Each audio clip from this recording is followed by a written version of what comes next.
Hi everyone, সকাল সকাল তোমাদের সাথে হাই হ্যালো করতে চলে এলাম। এই হচ্ছে আমার প্রিয় গাছ, যার নাম হচ্ছে বিউটি, আমার বন্ধু যে ধীরে ধীরে বড় হচ্ছে। মাই সেকেন্ড হোম, যেখানে আমার ম্যাক্সিমাম সময়টা কাটে। এদিকে হাইড্রেশনের কোনো চিন্তাই নেই, প্রস্তুতি একদম জোরদার। আর কাজের মাঝে একটু সেলফি তোলার চেষ্টা চলছিল আর কি। যাই হোক, সেলফি তোলার পরে হঠাৎই মনে পড়লো যে আমাকে টু ডু লিস্টটা বানাতে হবে।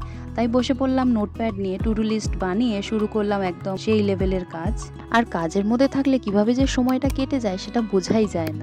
আর স্কুল লাইফের মতন লাঞ্চ পিরিয়ডে বেল না পড়লেও আমার পেট কিন্তু আমাকে জানান দিয়ে দেয় যে লাঞ্চ টাইম হয়ে গেছে। আর লাঞ্চ কমপ্লিটের পরে হাঁটাহাঁটিটা হচ্ছে মাস্ট, যাতে মাইন্ডটাও ফ্রেশ হয় আর ডাইজেশনও হয়। তাই ব্রেক টাইমে একটু হলেও নিজের জন্য সময়টা বের করে নিই। এখন সময় হচ্ছে বাড়ি ফেরা, তাই বেরিয়ে পড়লাম বাস স্ট্যান্ডের দিকে।